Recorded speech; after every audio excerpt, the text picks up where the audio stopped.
আসসালামু আলাইকুম বন্ধুরা, এই সুন্দর দৃশ্যটি আঁকতে প্রথমে আমাদের প্রয়োজন একটি আর্ট পেপার এবং একটি পেন্সিল। দেখতে পাচ্ছেন একটি আর্ট পেপারের সাইড দিয়ে সুন্দর একটি বর্ডার করা, এবং এখানে আমি ব্যবহার করছি ম্যাটাডোর ভেনার 6B pencil, sorry 4B pencil.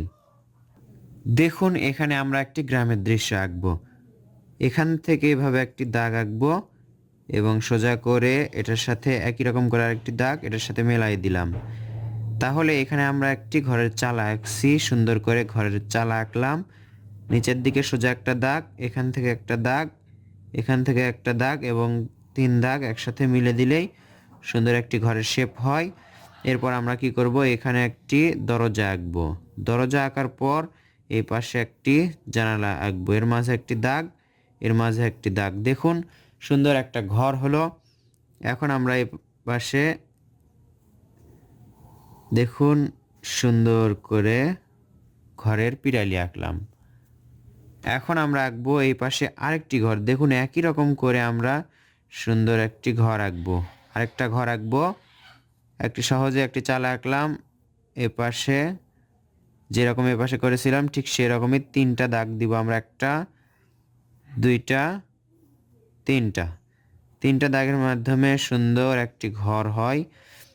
এখানে আমরা ঘরের দরজাটা একটু অন্যরকম করে গোল করে দিলাম। দেখুন এর মাঝে সোজা একটি দাগ দিলাম, এখানে জানালা দিলাম। দেখুন তাহলে সুন্দর কুঁড়ে ঘর হচ্ছে। গ্রামের ঘরগুলো দেখতে এরকম হয়, কুঁড়ে ঘর না বললেও চলে, সাধারণ ঘরগুলো এরকম। এখন আমরা এখান থেকে দেখুন এ পাশে একটি ভি আঁকবো, নিচের দিকে নিয়ে আসবো, এটাও নিচের দিকে নিয়ে এসে এখানে একটি শিকড় দিব। এই পাশেও কয়েকটা শিকড় দিয়ে সুন্দর একটা গাছের ডালপালা আঁকবো। গাছের পাতা দিলেই গাছটা সুন্দরভাবে দেখা যাবে। এপাশে পাতা আঁকলাম, এখন এই ডালের সাথেও আমাদের পাতা আঁকতে হবে। পাতা আঁকলাম, উপর দিকে একটু পাতা আঁকলাম এবং এই পাশেও একটু পাতা আঁকলাম। দেখুন গাছটা অনেক সুন্দর লাগছে। এখানে আমরা একটি চারি আঁকবো বা গরুর খাবার পাত্র, এভাবে আঁকবো।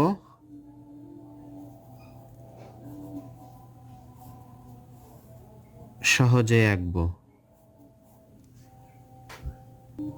এপাশে একটু বেশি ফাঁকা ফাঁকা লাগছে, এজন্য আমরা ঘরের পিছনে এভাবে গাছ আঁকবো, ঝাউ গাছ বা পিছনে গাছগুলো দেখতে এরকম লাগে, আমরা সহজেই এভাবে আঁকবো। এইভাবে এখান থেকে 2-1টি ডাল বের করে দিব, তাহলে দেখতে সুন্দর লাগবে। দেখুন আমি যেভাবে ডালগুলো দিচ্ছি সেরকম করে দেওয়ার চেষ্টা করবেন। এভাবে আঁকলে ছোট্ট বাচ্চারা সহজে আঁকতে পারবে, দৃশ্যটা সহজ হবে, দেখতেও সুন্দর হবে। এই ঘরের এই দরজা থেকে আমরা দেখুন এখান থেকে এভাবে একটি রাস্তা আঁকবো। এভাবে রাস্তা আঁকলে দেখতে সুন্দর লাগবে। এরপর কি করব, এখান থেকে এই মাথা থেকে দেখুন এত দূর পর্যন্ত একেবারে পুরো দাগ পর্যন্ত সমান করে লেগে দিব।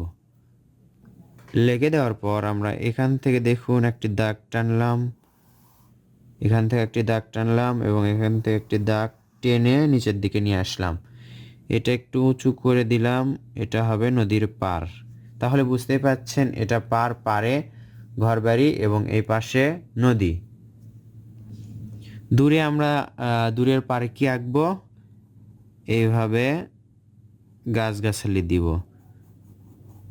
দূরের পারে এই বা দূরের গ্রামে এভাবে গাছপালাগুলো দেখা যায়।